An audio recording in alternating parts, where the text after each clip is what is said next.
Hello viewers, welcome to the session on convolutional neural network. In this session, we will get deeper into the main elements of CNN architecture.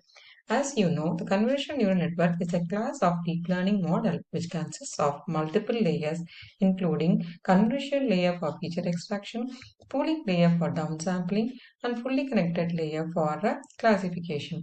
Let us explore each of these layers in detail. The first layer is the convolution layer. There are few things to learn in this layer are filters and the strides. We will see each of them in brief with the example. Coming to the filters, which is also known as kernel, is a small matrix used to extract special features from an input image or a volume of data. Let us understand the main factors of the filter. The first, the size and the dimension. The size of the filter is determined by its dimension, typically represented as m cross n, where m and n are the height and the width of the filter. Common filter size used in practice are 3 cross 3, 5 cross 5 or 7 cross 7. The filter shown here is of size 3 cross 3. Next, the weight of the filter. Each element in the filter matrix has a weight associated with it. These weights are learned during the training phase of the CNN and are adjusted through the process of backpropagation. In this example, the weights are initialized as 1, 0, minus 1, 1, 0, minus 1, 1, 0, minus 1. The filter is applied to the input data through a mathematical operation known as convolution. This involves element-wise multiplication of the filter values with the corresponding input values, followed by the summation of the result to obtain a single value. This represents the feature or the pattern. In this example, you can observe that by performing convolution operation, the first entry in the matrix is calculated as 6. What has been shown here is a part of the input data. Similarly, the other entries of the matrix are calculated by performing the convolution operation. The convolution operation moves the filter across the input data in a sliding window manner and performs the calculation at each position. You can observe how the convolution operation is performed with the filters with a sliding size of 1 to get this feature map. This allows the CNN to capture the different patterns within the input. In the example shown, we have only one filter used, but multiple filters are typically used in each layer of CNN, each with its own weight, enabling the model to detect a diverse range of features. Let us note a few important points at this juncture. Basically, the network learns the weights through learning. The filter weights are adjusted to recognize the most relevant patterns for the given task, whether it is image classification or object detection or any other task by which the CNN is designed for. The collective application of the filters and the subsequent layers in a CNN allow for hierarchical feature extraction. This leads to effective learning and representation of complex features from the input data. Coming to the striding, in the context of convolution neural network, it refers to the step size or the increment size. The stride size is a hyperparameter defined by the user and indicates the number of units the filter moves with each step during the convolution operation. A stride of 1 means the filter moves 1 unit at a time. A stride of 2 means it moves 2 units and so on. When applying a filter to the input, striding determines how much the filter moves horizontally and vertically after each convolution. In the example shown, the stride size is 1. Striding affects the size of the output layer. A larger stride reduces the size of the output. Consider when using a stride size greater than 1 in convolutional operation, jumps over the multiple pixels in the input data, reducing the resolution of the output. This can be useful for downsampling the feature maps and thus reducing the computational complexity and focusing on the most essential features. The smaller stride preserves more of the spatial information and it is better in capturing finer details. The stride size is a combination with the filter size and the input size affects the dimensions of the output feature map. Thus, striding is an important aspect of CNN architecture, influencing the balance between the spatial resolution, respective field size, and the computational efficiency. Next, let us move on to the pooling layer.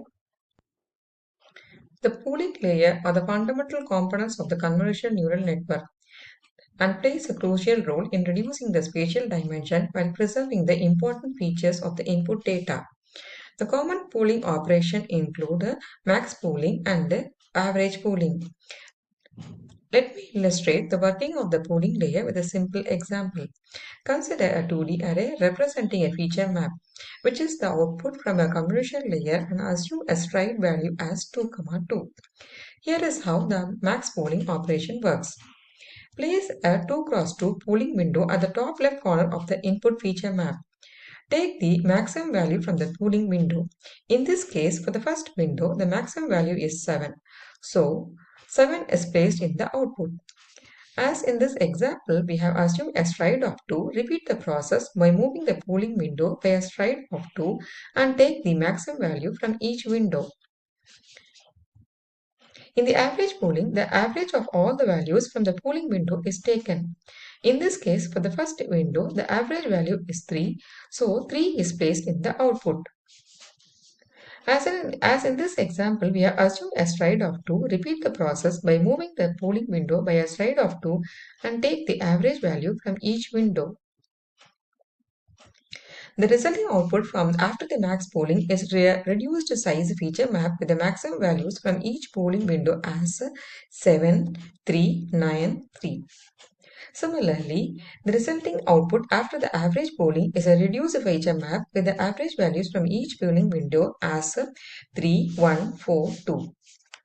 The pooling has the advantage of making the representation more compact by reducing the spatial size of the feature map, thereby reducing the number of parameters to be learned.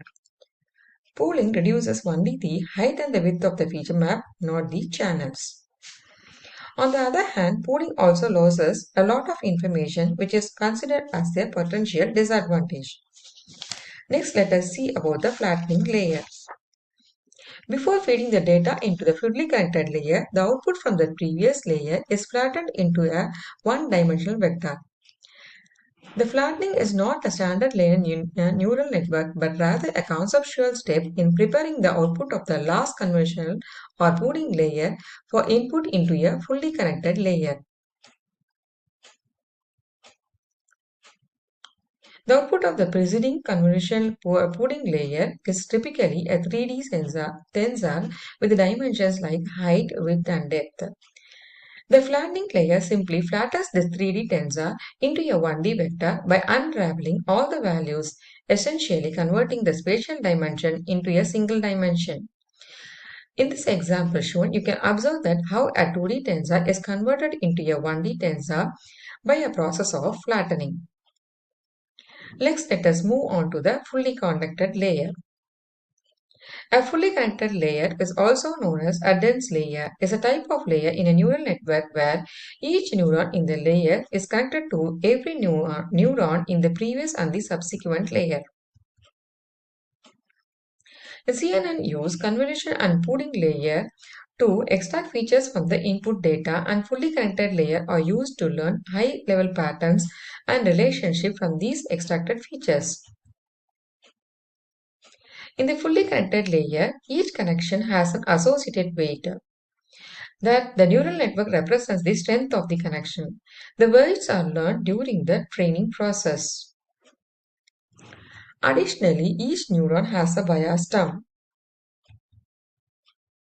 allowing the network to learn the best combination of the weight and the biases to make accurate predictions. Mathematically, each layer in the neural network would compute output is equal to weight into input plus bias. Next, let us move on to the output layer. The final layer of the CNN is the output layer, produces the network's prediction based on the learned features. The number of neurons in this layer corresponds to the number of classes. So in this example, there are 3 classes A, B, C. Therefore, there are 3 neurons at the output layer.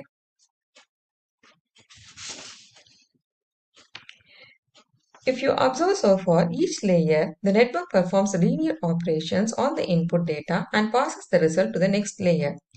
So the entire network would then behave like a series of linear transformation. So without non-linearity, the entire CNN behave as a single linear model. Hence, there is a need to introduce non-linearity, which is done through the activation function. Let us see about the activation function in my next video. Bye bye. Have a happy learning.